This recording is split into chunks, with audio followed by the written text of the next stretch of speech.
Welcome to Winner Voice. Today we're going to talk about reprogramming yourself. And for me, this concept is huge because if you want to be successful, you need to change who you are. And for me, when I started listening to audiobooks 2 years ago, I didn't really realize this, and I kind of thought that who I was who I was, and there's no change. But I've changed drastically, and I'm still changing every single day through constant reflection on every interaction throughout my day. For an example, right now I'm working on my listening skills. So every single time I have a conversation with someone, I'm actively listening and trying to improve that. My first instinct is to always jump in and say something and interrupt. And now I'm really trying to focus on just listening. And after every interaction I have, I evaluate how I acted through reflection. And I find that reflection right now for me is huge. It's really improving how I am. If you want to be successful, you have to realize that you're not successful now for a reason. And for me, it's me. I'm the reason why I'm not successful. I have personality flaws, characteristic flaws. I am the reason. It's not my parents, it's not my upbringing, and it's not my brother, schooling. It's none of that. It's me. I'm the reason. And once you're able to say, you are the reason for your life, it's your responsibility, then you need to look at it and say, how do I change? What are my flaws? Where am I going wrong, and how do I make it better? And that's what I've done. And every single day I reflect and I work on all of these different things so that I can become successful and I can improve. Whatever your upbringing is, you can change that. You do not have to live the way your parents live or the way your family lives or the way anyone else has ever lived. You can create your own life for yourself. Anyone can do it. You just have to believe that you can do it and then work on yourself and change your habits. For my parents and the average person, if you tell them, hey, I have the biggest idea in the world and I'm going to do this.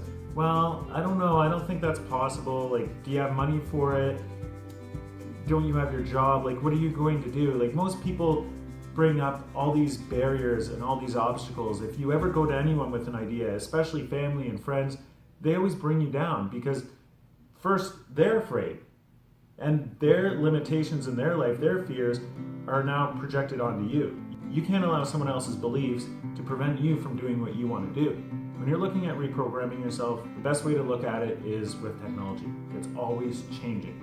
Look at computers, cell phones, iPads, everything. Everything's always changing and it's always improving. What's improved? The camera, the speed, the storage, everything about it is improving. The size, the clarity, it's always changing. What if your cell phone had the attitude of most people? Like, here, we need to push this update to make your speed better or to make the interface a little bit better for the customer. No, I don't need that. No, I don't need to change. It's going to make you better. It's going to improve the interface. It's going to make the experience so much better for the user. No, I'm all right. I don't want to change. I don't need to change. Why are you changing me? It's not my fault. It's their fault. And that's what we do with our lives and change. If someone says to me, you need to work on your listening, most of the time, no, it's not me, it's you. I don't need to work on listening. You need to learn to speak up. You need to work on being a little more aggressive. It's not my fault. Nothing's my fault. I don't need to change. Why would I change? No. And that's what it always is. We're so resistant to change, and it's never our fault. It's always someone else's fault. And this is such an issue that you have to accept change. You have to embrace making mistakes and change and trying to improve yourself. This is the only way that you can become successful. Just being resistant to everything is awful. Going back to the technology, I'm glad our technology isn't like us because it would be the same. Like, it's not changing. You'd only have one or two that would accept change and get better. Everything else would just stay the same, but we're allowed to manually push the updates in. It'd be so much easier if someone could just push better firmware into me and make me better. This week's firmware update for myself is I'm not going to argue with other people. Next week, I'm going to listen better. More eye contact. But that's not how it works. You need to make yourself better. You need to be self-aware and think, this is what I need to work on. Alan's going to work on communication, listening better. That's one update. The next update is I'm going to work on my self-esteem. I'm going to make eye contact with people, and I'm going to be engaged in that conversation, looking at them in the eyes. Update number 2. So these are things, whatever your changes are, these are your updates. This is what you need to work on and you need to change. Allow those firmware updates to come in. Accept them, improve, reflect, change. Whatever it is that you need to work on, you need to incorporate it every single day with every conversation. If you're not changing and you're not getting better, your life isn't changing. How can you be successful if you're not improving yourself? I'll just stay the same way I've always been because it's too much work to change, or I'm not smart enough to change, or I don't need to change, you should change. It's always blaming other people.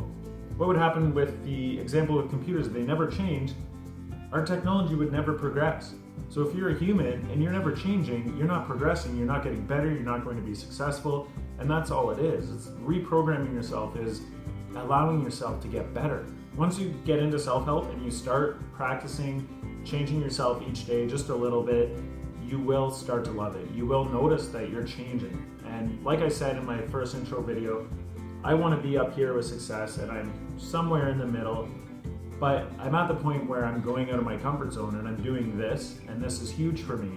And you need to go on your own journey and do the exact same thing and improve each day, get a little bit better every single day, and eventually you'll realize like nothing can stop me. I really feel that nothing can stop me and I can be as successful as I want to be. There's nothing to stop me except for myself. When you're first starting with self-help, it can be a little daunting to figure out what book to listen to. So at the end of every video, I will give you a suggestion, and it should be a good starting point for you and your self-help journey. For this video, I suggest Think Big and Grow Rich by Napoleon Hill. It was written in 1937. There are some outdated references, but the main philosophy behind what they say holds true. And for me, this is my favorite book out of all of them. I found that this made the biggest difference in my life, and it really changed the way I view the world. Please, this is a must listen, a must read. I hope you enjoy it as much as I have.